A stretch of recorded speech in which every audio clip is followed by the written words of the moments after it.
Buenas tardes, familia. Vamos a hablar del tema de la inflación y sobre todo ahora que estoy teniendo un tiempo esperando por la comida que vamos a comprar aquí en Pollo Tropical antes de que los precios suban. Todavía siguen baratos.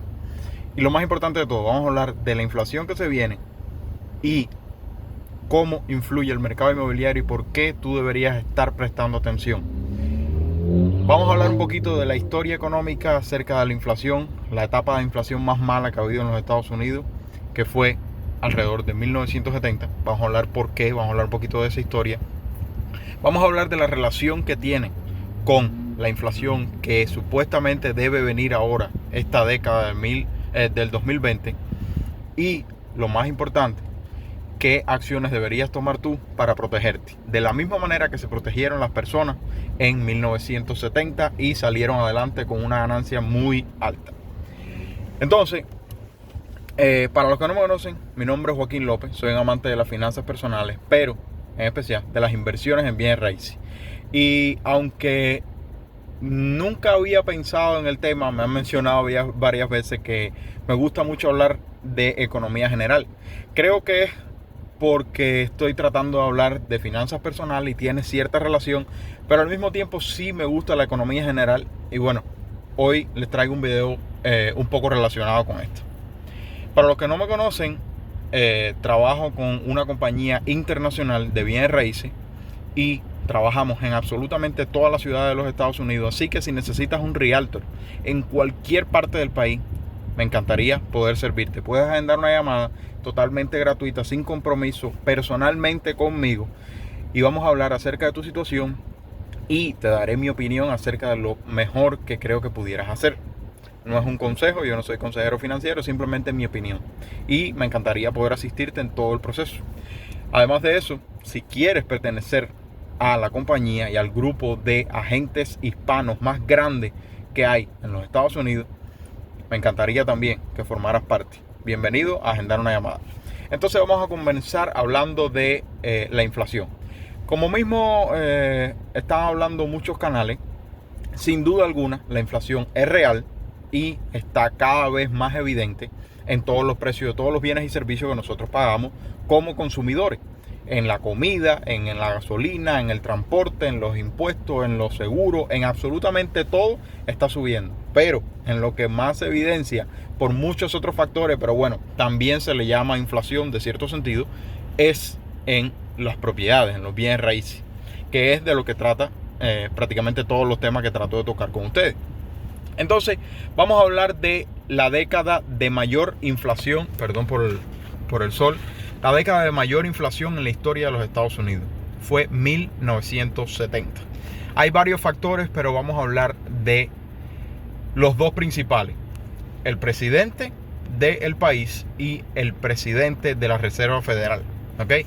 En 1971, el presidente Nixon, que de hecho era del Partido Republicano, para que no vayan a hacer esto un tema político, quitó el oro como respaldo y como salvaguarda del dólar.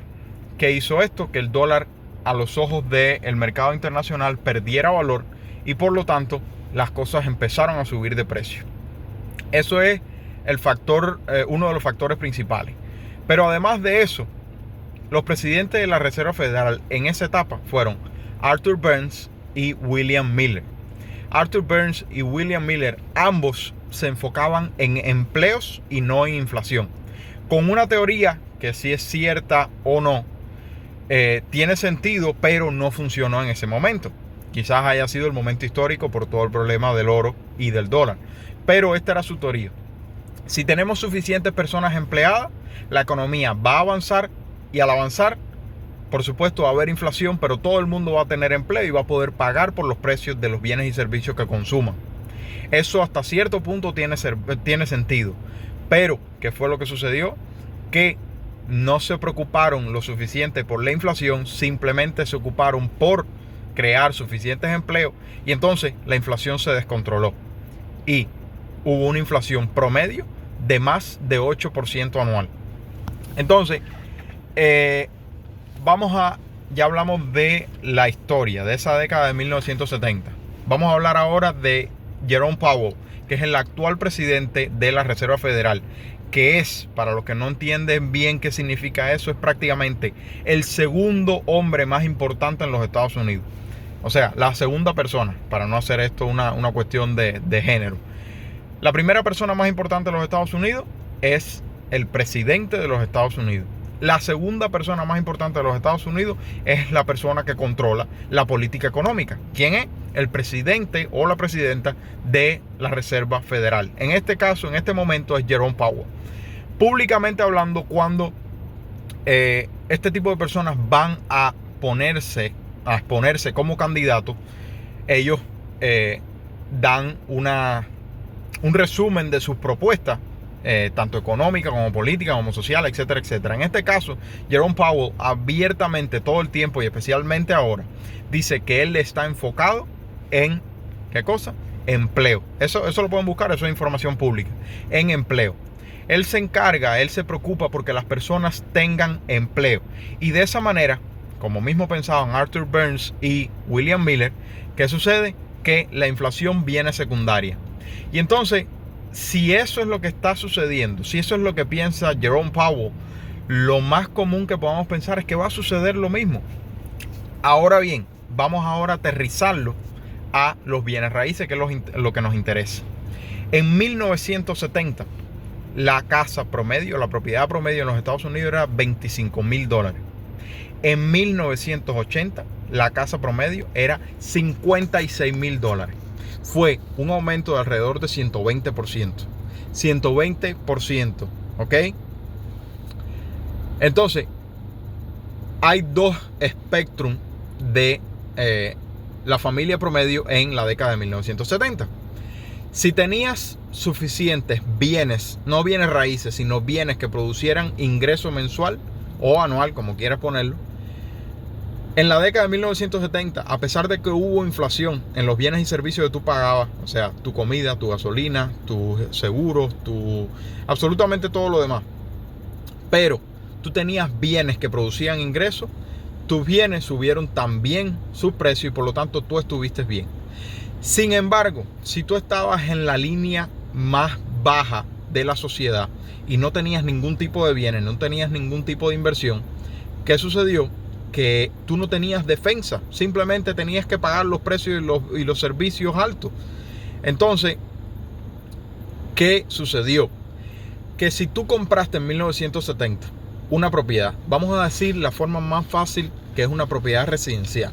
Una propiedad residencial de $25,000, la compraste con 5% de depósito. Estamos hablando de $1,250. En ese momento era el equivalente a lo que es un depósito hoy de 3-5%. ¿Ok? $1,250 invertiste en 1970 para tener tu propiedad. Entonces, en 1980, esa propiedad ya valía $56,000. Estamos hablando de la propiedad promedio, ¿ok? Todo esto es información pública. Yo trato siempre de traer información, los datos reales y entonces brindar mi opinión, pero al final del día las opiniones son como las narices. Tú tienes que tener tu propia opinión y guiarte con esa opinión qué acciones vas a tomar. Entonces, tú invertiste $1,250 en 1970. Para 1980 ya tu propiedad valía $56,000. Por lo tanto, tenías solamente en equidad, sin contar el pago principal que hiciste durante una década, solamente en equidad ya tenías $27,000. Y además de eso, habías pagado la hipoteca por 10 años. Vamos a decir que habías pagado de esos $25,000 del balance principal, ya habías pagado, digamos, $5,000 por tirarlo por lo bajito. Tenías más de $30,000 en una propiedad que ya estaba valorada en 56. Si le hacías una línea de crédito o un cash out refi a esa propiedad, podías comprar 5 o 10 casas más. Entonces, la conclusión, ¿cuál es? Que cuando inviertes, cuando la inflación está comenzando, vas a estar mucho mejor que el que no invierte. Que no es ni siquiera invertir, es comprar una propiedad. Pero para los que quieren comprar una propiedad y además de eso invertir, como me gusta a mí y me gusta aconsejarle a mis clientes, esta es la parte interesante. Tú compraste en 1970 con $1,250 de depósito. Tu pago se quedó fijo, ¿ok? Una tasa de interés fija por 30 años. Para 1980, después de 10 años, ya habías pagado 5,000 de esa hipoteca y además de eso tenías casi 30,000 de equidad. Pero ¿qué pasó? Que con la inflación tan alta que hubo, que es una de las cosas esenciales que sube de precio y que estamos viendo hoy que está subiendo, la renta, ¿ok? Y entonces, si tú tenías una hipoteca con intereses fijos, tu pago de hipoteca va a ser el mismo durante todo ese tiempo de hipoteca, pero la renta que cobras por esa unidad va a ser mayor. Por lo tanto, tu flujo de caja limpio o tu ganancia al final del mes va a ser mayor y mayor y mayor con el paso del tiempo. Imagina cuando esa persona pagó por completo la propiedad, compró una casa en $1,250 y solo por poner a un inquilino allí tiene una propiedad que genera hoy en la renta promedio alrededor de $1,500 mensuales. Entonces, un elemento, comprar. Eso es lo número uno, comprar. Lo número dos, aguantar. Entonces, vamos a poner el escenario más común, que es mamá y papá que quieren comprarse su casita. Tú puedes tomar la decisión de esperar, eso está bien para mí, o puedes tomar la decisión de comprar. Cuando tomas la decisión de comprar, vamos a tomar un escenario común, que es la propiedad promedio del país hoy, $350,000. Pero como me gusta a mí aconsejar, siempre estar por debajo del precio promedio. Hay muchas razones, no voy a entrar en esos detalles ahora. Pero compras por debajo del precio promedio, $300,000. El depósito con un convencional de 3% son $9,000. Y además de eso, vamos a decir que $10,000 de coste de cierre. Que si estás trabajando con un buen agente y hay propiedades suficientes en el área como para poder negociar, ese buen agente va a poder conseguir que tu vendedor pague los costes de cierre. Pero ese es otro tema que ya hemos tocado anteriormente. Pero vamos a decir que tienes que pagar los costes de cierre, son $19,000. Y además de eso, $1,000 entre inspecciones, tasaciones y gastos asociados con la propiedad, con la compra de la propiedad. Son $20,000. Hoy, 2021, si compras esa propiedad con $20,000, ¿qué va a suceder? Que si la apreciación de las propiedades sigue al mismo ritmo, solamente en apreciación vas a tener un retorno de inversión de más de 100%. Solamente en apreciación, pero a mí no me gusta hablar de apreciación, porque hablar de apreciación es un juego que puede salir mal. Ya vimos muchas veces que en tiempos de especulación, como el 2005, 2006, 2007, 2008, apostar o invertir por apreciación puede salir mal. ¿En qué me gusta a mí apostar o invertir? En flujo de caja. Compro una propiedad de 4 unidades que bajo las leyes de los Estados Unidos puede ser aún con un préstamo residencial. Entonces vives en una de las propiedades y rentas las otras 3. Y de esa manera puedes quitarte de encima la hipoteca. Pero no solo eso. Cuando pasen 2 años, 3 años, 4 años, la renta sigue subiendo, pero tu hipoteca es baja y por lo tanto tu flujo de caja es mayor. Ya puedes ahorrar mucho más, te está entrando mucho más ingreso pasivo y por lo tanto vas a querer invertir en otro. La propiedad más difícil para comprar, para invertir en bienes raíces es la primera. Eso lo pueden escuchar de todos los gurús financieros. Entonces, la otra alternativa, ya que hay tantos porcentajes de retornos altos en el short term rental, o sea, en rentas vacacionales como Airbnb, compra una propiedad en una buena área. Si no quieres comprar o no hay en tu área una propiedad multifamiliar buena, compra una propiedad singular donde le puedas poner un efficiency o un Airbnb y rentarlo vacacionalmente. Y créeme que los retornos son bien altos. Y más adelante voy a compartir eso. Entonces, hay 2 maneras simples de reaccionar a lo que está sucediendo.